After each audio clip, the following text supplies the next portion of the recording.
I can assure you I mean you no harm. Who are you? Who? Who is but the form following the function of what, and what I am is a man in a mask. Well, I can see that. Of course you can. I'm not questioning your powers of observation. I'm merely remarking upon the paradox of asking a masked man who he is. Oh, right. But on this most auspicious of nights, permit me then, in lieu of the more commonplace sobriquet, to suggest the character of this dramatis persona. Voila!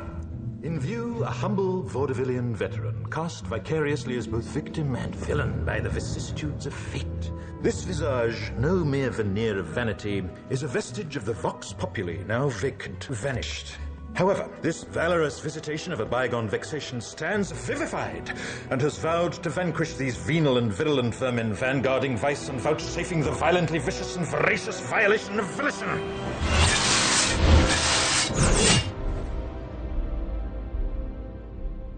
The only verdict is vengeance, a vendetta, held as a votive not in vain, for the value and veracity of such shall one day vindicate the vigilant and the virtuous. Verily, this vichyssoise of verbiage veers most verbose, so let me simply add that it's my very good honor to meet you, and you may call me V. Are you like a crazy person? I'm quite sure they will say so.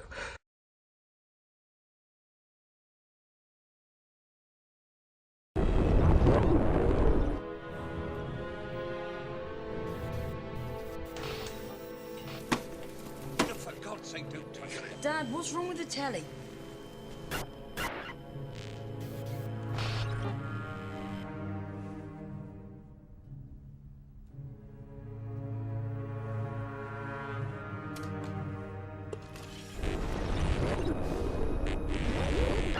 Good evening, London.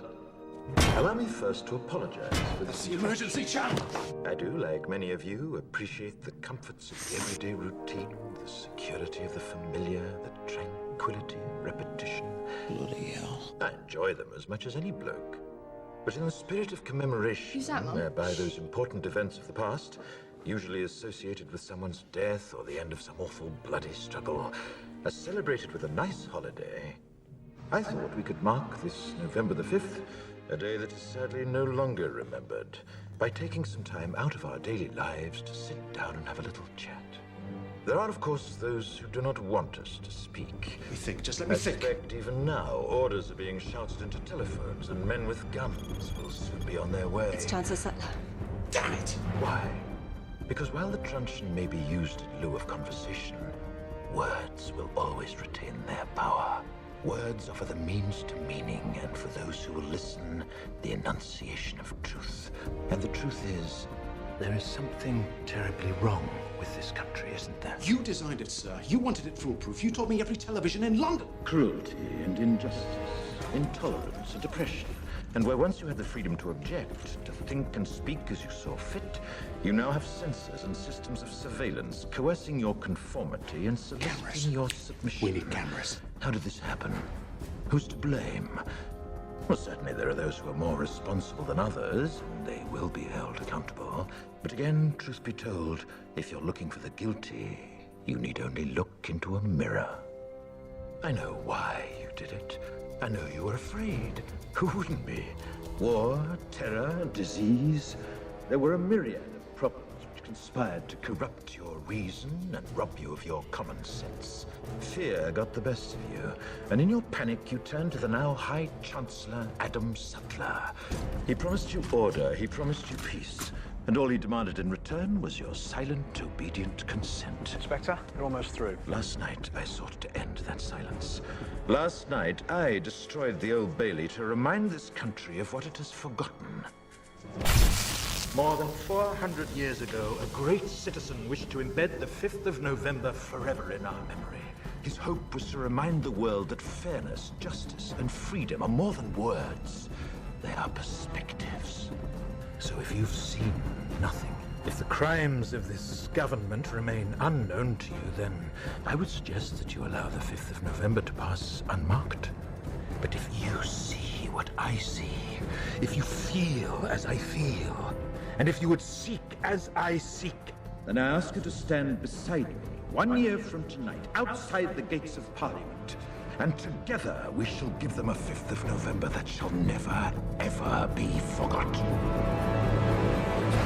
I'm sorry, but I don't want to be an emperor. That's not my business. I don't want to rule or conquer anyone. I should like to help everyone if possible. Jew, Gentile, black man, white.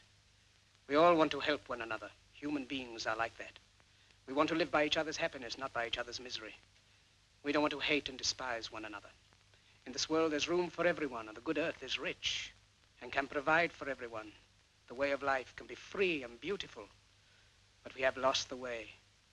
Greed has poisoned men's souls, has barricaded the world with hate, has goose-stepped us into misery and bloodshed. We have developed speed, but we have shut ourselves in. Machinery that gives abundance has left us in want. Our knowledge has made us cynical, our cleverness hard and unkind. We think too much and feel too little. More than machinery, we need humanity. More than cleverness, we need kindness and gentleness. Without these qualities, life will be violent and all will be lost. The aeroplane and the radio have brought us closer together. The very nature of these inventions cries out for the goodness in men, cries out for universal brotherhood, for the unity of us all. Even now, my voice is reaching millions throughout the world, millions of despairing men, women, and little children, victims of a system that makes men torture and imprison innocent people. To those who can hear me, I say, do not despair. The misery that is now upon us is but the passing of greed, the bitterness of men who fear the way of human progress. The hate of men will pass and dictators die, and the power they took from the people will return to the people. And so long as men die, liberty will never perish. Soldiers, don't give yourselves to brutes, men who despise you, enslave you, who regiment your lives, tell you what to do, what to think, and what to feel, who drill you, diet you, treat you like cattle, use you as cannon fodder. Don't give yourselves to these unnatural men, machine men with machine minds and machine hearts. You are not machines. You are not cattle. You are men. You have the love of humanity in your hearts. You don't hate, only the unloved hate, the unloved and the unnatural. Soldiers, don't fight for slavery, fight for liberty. In the 17th chapter of St. Luke it is written, the kingdom of God is within man, not one man nor a group of men, but in all men, in you. You, the people, have the power to create machines, the power to create happiness. You, the people, have the power to make this life free and beautiful, to make this life a wonderful adventure. Then in the name of democracy, let us use that power. Let us all unite. Let us fight for a new world, a decent world, that will give men a chance to work, that will give youth a future and old age a security.